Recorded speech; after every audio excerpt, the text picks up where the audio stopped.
Hello and welcome to a new video. Today I'm going to be reviewing the Second Doctor and Tardis set from the Abominable Snowman even. So I'm going to start with the backdrop. I can't be asked to show you the boxed because it's not that interesting, but here you can see you've got a slanted detail here, which is supposed to make the box look quite slanted, which suits the how it was at the time, because it was a very rickety prop. At the back here you can see the Yeti, and if you look here you can see I don't remember what you call it, but it's in the Five Doctors. But yeah, it's a very nice backdrop, and shows off the set quite well. It's supposed to be like how it was in the episode. So, starting with the Second Doctor, here he is in his fur coat. Now, this was there was a prototype image floating around the internet for about 10 years now, of the Second Doctor in fur coat, which was never ever released, so it just stayed as a prototype. And on the picture it didn't have any of these joints or anything, it was just, yeah, different. And now we've got it in the flesh, which is brilliant. Wasn't expecting it at all. And yeah, very nice likeness to Patrick Troughton. The eyes aren't too fucked up on this one. It does have a little bit of marks up here, which is quite annoying. Yeah, really quite annoying. Not happy about that. And it's got a grey wash over the hair to make it look as if he's older and bring out the details. The head moves about that much, and the fur coat is different material. I don't know what you call it. So he's got his bow tie and his shirt, his blue shirt, and yeah, fur coat. So you get articulation around here, you get articulation to move around all this. You can see the actual colour of the plastic for that. It's very hard to move that because of the coat, and hopefully it doesn't get too loose. This bit isn't too loose and too tight. This joint is very strange on mine. I don't know, it feels weird. And you can in fact move the hands, which is very hard to do, but you can, which is a nice detail, I suppose. And you can move the waist. So there is waist articulation, there is thigh articulation. Sorry about the camera wobbling, I need to get a tripod.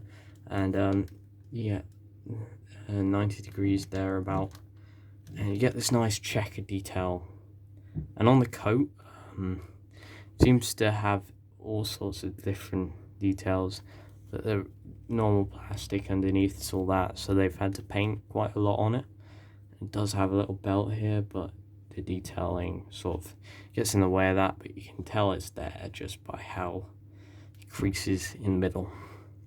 The shoes are just a brown colour with these beigey sort of soles, and the detailing does carry on up there, if you're wondering. So that's pretty much it for the Second Doctor. So I'll move that out of frame so it actually can focus, and let's get on with the TARDIS. Now, here it is, the TARDIS. I'll see if I can bring the camera a little bit further downwards, so you can see. There. So, with mine, it's got, it's random on each box, the weathering, but on mine it's got 3 little dots, which I don't like, of the whitewash added over it, which is quite annoying. And the sticker is quite loose on there, so you do want to be careful with all that, and make sure you get a good one, but you can't really because it's an online exclusive. So the box design is originally this colour with painted details, and it still has a bit of the waxy feel, but you know, it's okay. It's better than the rest considering it's painted. Now, the windows don't have any weathering, whereas on the B&M releases, the windows do have weathering. But the whole box itself It's just a blue colour with this white weathering, which makes it look really nice. Actually, I really adore it. And if we look at the police public call sign, which is a sticker, it looks like the 10th Doctor one, but as it's got a dirty sort of design to it, and yeah, like the props hold. There's no door handles, and obviously you can tell this is on the wrong side. That's because in the 60s there were inconsistencies, and it stayed like that for a little bit, which I don't know, it's messing with my head because I'm so used to it being on that side, but now I'm getting used to it being on this side.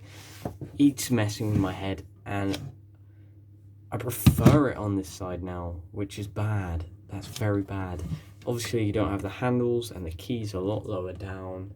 If I just grab the other second Doctor box, which is essentially the same sculpt, you can tell handle, key, and then you got the keyhole down there, which is a different colour. This one's just monochrome.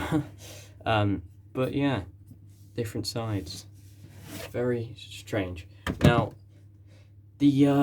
the lantern on the top isn't new for this set. It's actually we actually first saw it in this, which is non-electronic, which is a B&M set for the second Doctor's TARDIS, which I think is absolutely brilliant. It looks perfect to me. That looks slightly blue there. That's the only blue. But anyway, aside from that, that's not what we're looking at.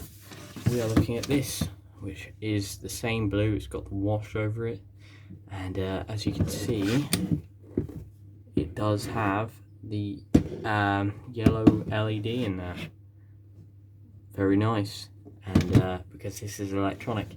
Now, one thing to note is some of the places on this box don't have any weathering detail at all. Some bits are a bit strange and odd, and sometimes you don't have ones that lay particularly flat, but that's okay with me because it sort of adds to the sort of character of the box.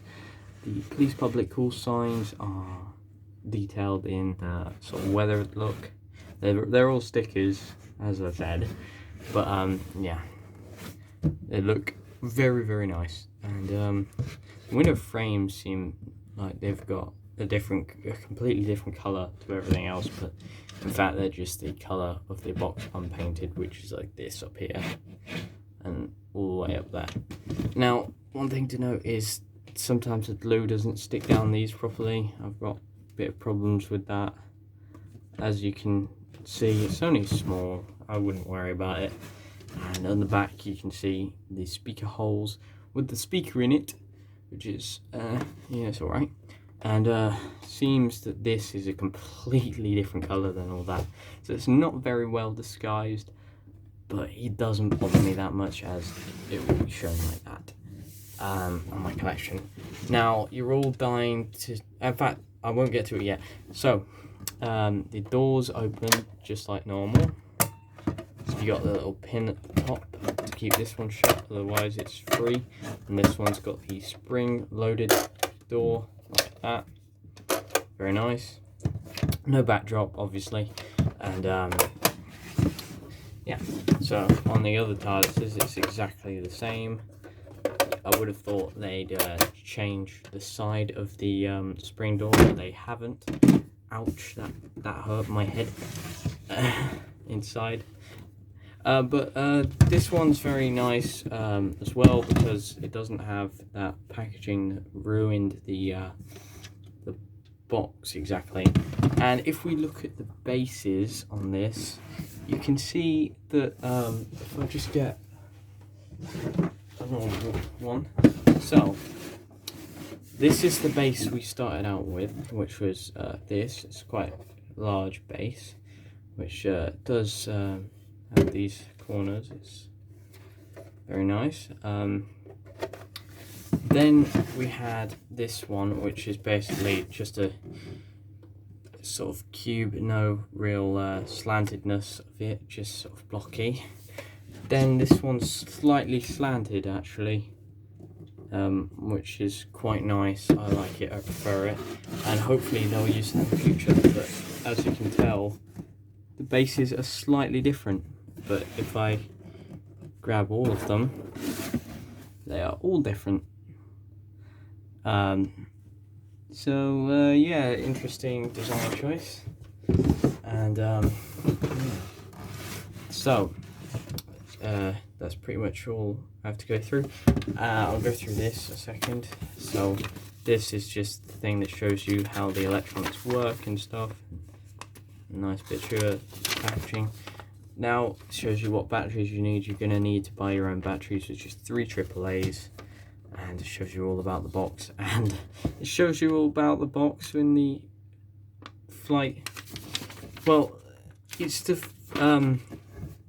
showing you pictures of this, the normal 10th Doctor flight control Tardis, except they've just flipped around the image, so the signs on the side of the box.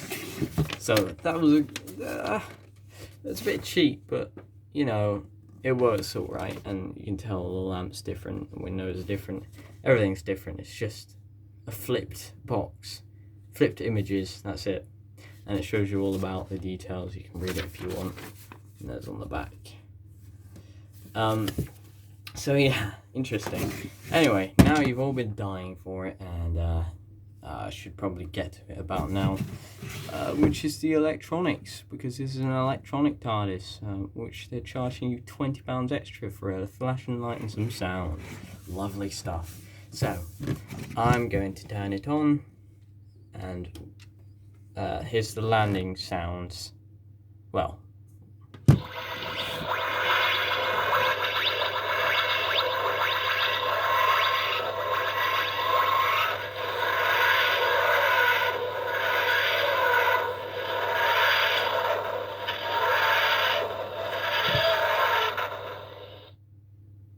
yeah, so that's one of the landing sounds, which is the slow one, and then you got a fast one. And as you can see, the light is an orange colour. It does look like that in real life. And if I turn this off, we'll go on the 2 different sounds. Hold on. If I just grab this, let's go.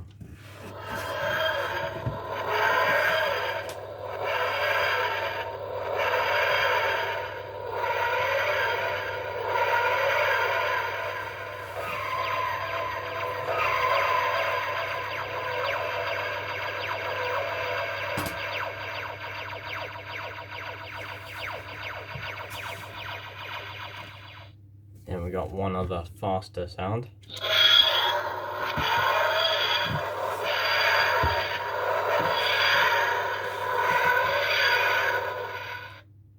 There's a fast sound. Now on the takeoff, the light after the sound's gone, the light will remain on for about, I don't know, about 5 minutes before it shuts off. So it's a great purpose to take photos, except you've got to have it on something just so the button isn't pressed, because on the landing sound it doesn't remain on afterwards. So there you go, that's what it looks like. And the light on the camera is pretty much showing you how it looks in real life. Yeah, it doesn't look too bad, except it's a bit more smoother. But yeah, it looks perfect other than that. And with the light on, there you go, that's the whole set. And I can go all the way around the box. So yeah, all the details. And yeah, it looks very, very nice, except for the things I don't like, which is these splats. But altogether, it looks very nice with the 2nd Doctor in front of the box. Or if you so wanted, you could have it so the doors open. Make sure you don't see the inside, and sort of wedge him in there. And there you go, the 2nd Doctor's TARDIS set. And this come through around about 15 minutes, so that's a nice time. So there you go, second Doctor Tardis set. Hope you enjoyed this video. Please like and subscribe for more content just like this. And allons-y.